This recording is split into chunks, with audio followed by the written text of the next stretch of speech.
qui met en adversion, eh bien, cette parole-là, voyez-vous, parce que ça, bien sûr, il y a quelques paroles de Dieu dedans. Bien sûr, c'est sûr qu'il y a pas mal de paroles qui sont bonnes, parce que le Seigneur, il dit, retenez ce qui est bon. Mais dans cette Bible-là, qui a été fraudée, un peu comme la Darby, avec son enlèvement, hop, on verra plus rien, ici et ça, que c'est une femme qui a inventé ça, là, je ne sais quoi, elle a inventé, elle a fait un songe, Darby, lui, l'a repris, avec Scofield, et ils en ont fait toute une panoplie, et vous avez gobé le poisson. Voyez-vous? Alors ça peut pas aller, c'est certain. Mais là, comme le Seigneur il dit en sa parole, eh bien celui qui retranche ou celui qui remet dans la parole de Dieu n'héritera pas du royaume des cieux. Et Jérémie 8.8, il nous dit que les scribes aussi en leur temps, eh bien ils avaient une plume mensongère, voyez-vous, la plume mensongère, on pourrait dire la plume mensongère de Rome, eh bien du catholicisme, aussi du protestantisme, et aussi la plume mensongère de toutes les sectes, voyez-vous, qui nous rendent aujourd'hui en confusion. Mais il n'y a plus de confusion pour celui qui est en Christ, alléluia, parce que l'Esprit Saint, eh bien, nous emmène dans la vérité, alléluia. Alors ça c'est bien de dire, Seigneur, alléluia, comment tu es grand, comment tu as pensé à moi avant la fondation du monde, alléluia, ça c'est merveilleux, alléluia. La confusion c'est de dire que le baptême d'eau, eh bien c'est une mort, le baptême d'eau c'est pas une mort, c'est une naissance, il faut naître d'eau et d'esprit. Voyez-vous, le baptême d'eau, eh bien, c'est le symbole de l'Esprit Saint. Tandis que le baptême de Jean-Baptiste, eh bien, c'était un baptême de repentance.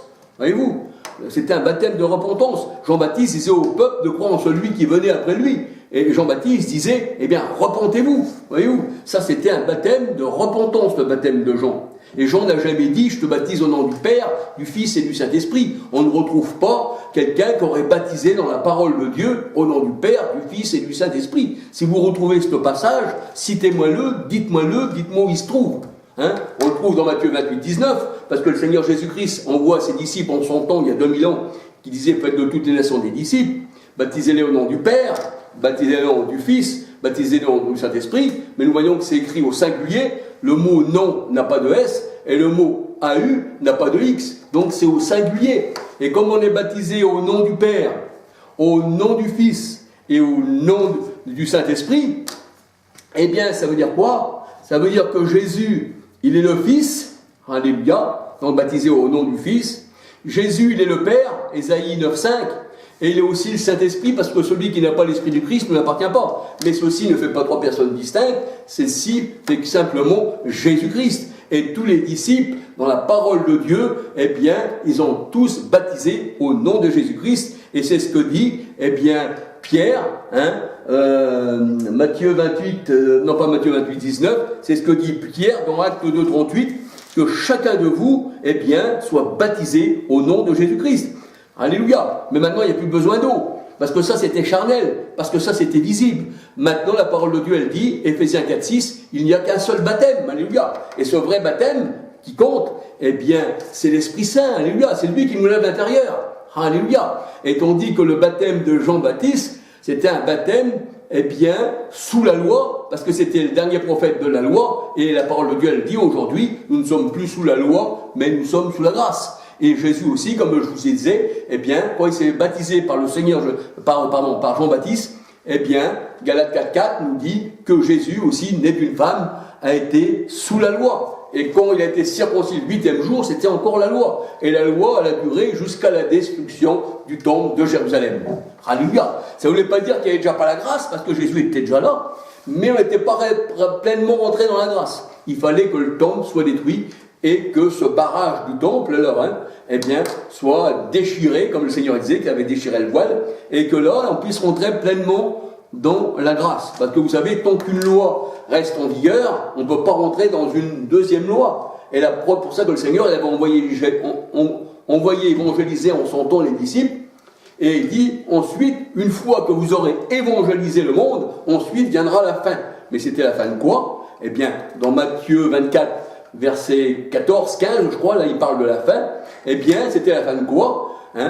Eh bien c'était la fin de Jérusalem, c'était la fin de toutes ces choses-là, et le Seigneur il a fait eh bien, une nouvelle terre, un homme nouveau, un esprit nouveau, et c'est ça, c'était ça la fin du monde, c'était ça la fin, parce que la fin du monde ça vient pas de manière aussi à frapper les regards, la fin du monde ça vient aussi comme une séparation entre l'ivraie et le bon grain, voyez-vous. Et c'est là que le Seigneur dit, je suis venu séparer la lumière d'avec les ténèbres. C'est là que je suis venu, on voyait mes disciples comme des pêcheurs d'hommes, qu'ils ont envoyé le filet là dans la mer, parce que c'était des pêcheurs d'hommes, et le royaume des cieux est comme un filet jeté dans la mer, et c'est là que le Seigneur dit, j'ai enlevé de la mer, c'est-à-dire le monde, qui représente l'eau, j'ai enlevé mes disciples, mes enfants, faites de toutes les nations des disciples, Matthieu 28, 19, c'est là que je les ai tirés avec mon filet, voyez-vous, et que je les ai séparés du monde, séparés des eaux de la mer, avec les crocodiles et les requins, parce que dans cette eau la mauvaise, là où il y a des requins, des crocodiles, des bêtes de toutes espèces, méchantes, mauvaises, alors le Seigneur il dit, c'est pour ça, vous êtes dans le monde, vous en faites plus partie, et le Seigneur il dit, là, dans ce monde-là, eh bien, vous serez dévorés par ces requins, voyez-vous.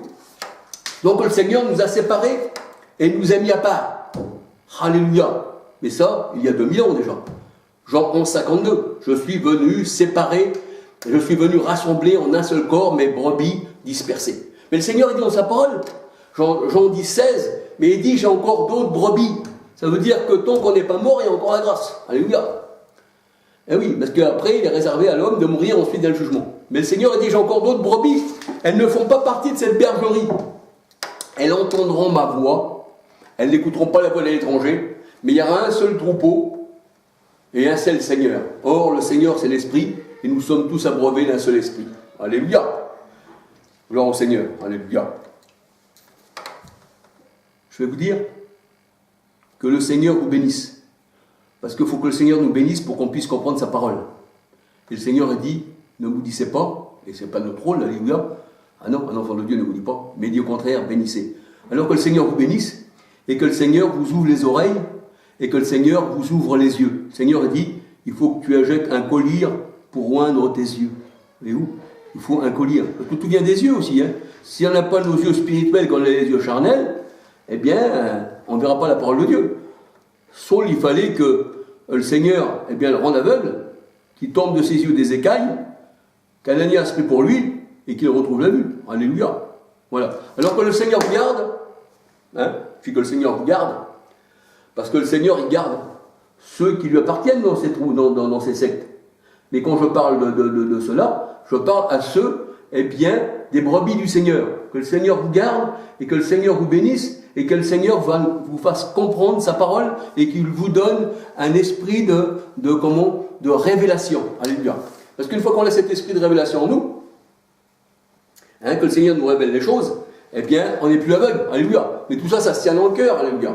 C'est vrai qu'il n'y a plus de prophétie, c'est vrai qu'il n'y a plus de loi, c'est vrai qu'il n'y a plus de psaumes, parce que le Seigneur, il les a abolis. Luc 24, 44.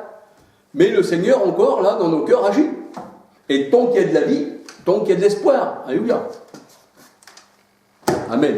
Que le Seigneur, eh bien, vous bénisse.